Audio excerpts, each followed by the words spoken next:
Today, we're diving into one of the most exciting compact sedans to come out of Honda's lineup, the 2027 Honda Civic RS Turbo. This car has always carried a blend of sportiness and everyday usability, but the 2027 model, it's arguably the best version yet. So buckle in, we're covering every angle, from the styling to the cabin feel, comfort levels, and of course, how this turbocharged beast performs on the road. By the end of this video, you'll know whether this is the Civic to be added or just another turbo badge in disguise. Let's start with what this machine brings to the table in terms of specs. Under the hood, it's still packing Honda's proven 1.5-liter VTEC turbo engine. It's been slightly tweaked for 2027 and now pushing out close to 182 horsepower and around 240 Nm of torque. That's a nice bump over the older 176 horsepower figure we saw on the 2025 RS Turbo,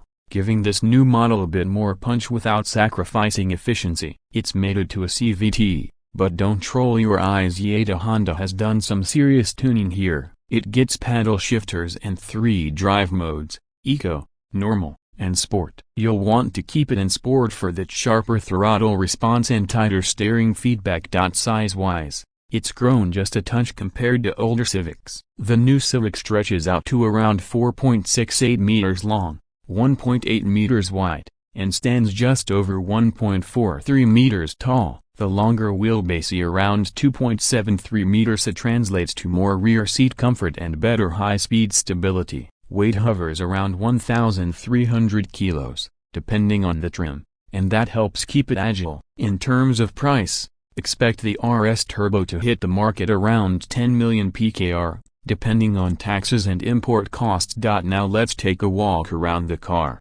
First impressions, it's sleek. The design is lower, wider, and more planted than ever before. Honda's gone for a more mature look this time, a less boy racer, more executive sport sedan. The front fascia is aggressive yet tasteful. You get a gloss black honeycomb grille, full LED headlights with integrated daytime running lights, and that signature RS badging that screams performance without overdoing it. The LED treatment extends all the way to the fog lamp surrounds, though on the RS, Honda deletes the fog lights in favor of a cleaner intake design, giving it that streamlined look. Along the side, the car sits on 18-inch alloys, a dark finished and wrapped in Michelin Pilot Sport 4 tires in some markets. These aren't just show you, they offer great grip and sidewall support in corners. The mirror caps are gloss black, and the window trims have gone dark chrome. Door handles are body colored for that seamless vibe, and Honda's thrown in a shark fin antenna to round it all off. Move to the rear,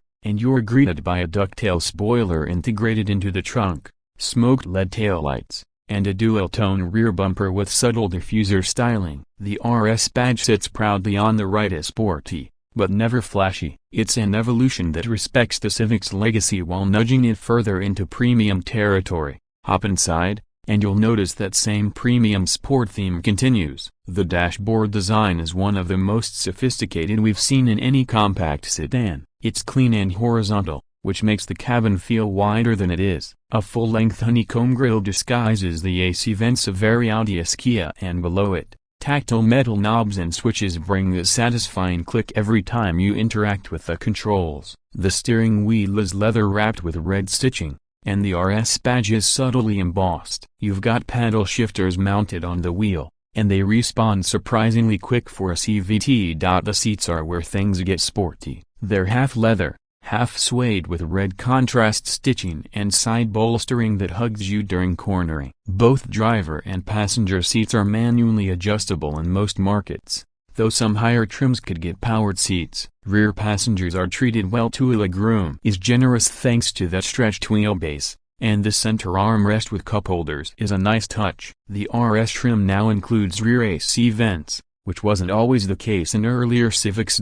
Technology-wise, you get a 9-inch infotainment system with wireless Apple CarPlay and Android Auto. It's quick, responsive, and finally feels like it belongs in a car from this decade. There's a 7-inch digital driver display showing your speed, fuel economy, and Honda's cool ambient drive Modessa E-Core power glow around the dials. You get 2 USB-C ports up front and 2 more in the back, a wireless charger, and even a good sounding 8-speaker audio system. Other features include a smart key, remote start, auto brake hold, electronic parking brake, and dual-zone climate control. All expected in a car at this price, but executed really well here. When it comes to comfort, Honda has clearly focused on balance. The suspension is tuned for everyday usability. Up front, you get McPherson struts, and out back, there's a multi-link setup, meaning bumps are absorbed smoothly without making the ride feel disconnected. It handles uneven roads with confidence,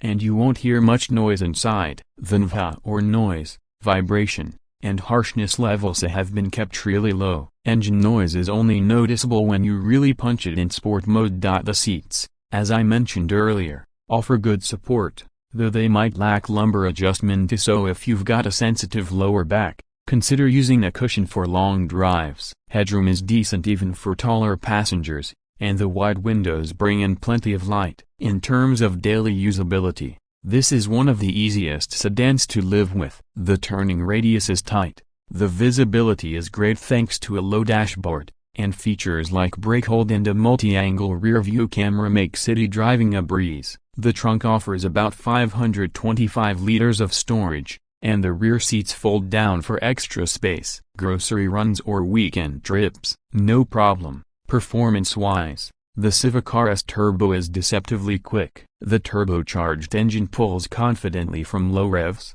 and the VTEC, though often criticized, works pretty well here. In sport mode, it mimics step gear changes, and the paddles actually offer decent control.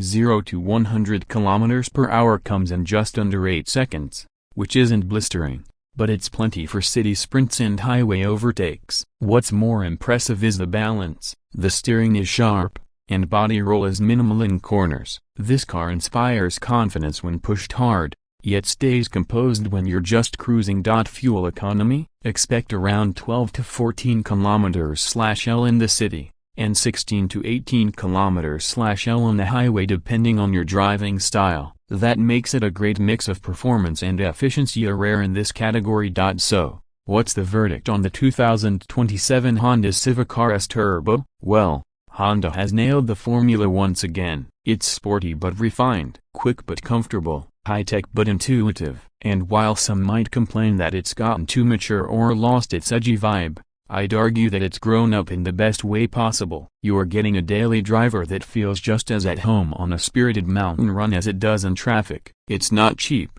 and there's no manual transmission, but for what it offers, the RS Turbo might just be the sweet spot in the Civic lineup for 2027. If you're looking for a car that's fun to drive, stylish to look at, and packed with smart features, this one definitely deserves a test drive. Let me know what you think. Would you pick this over a Corolla GRS or a Mazda 3 Turbo?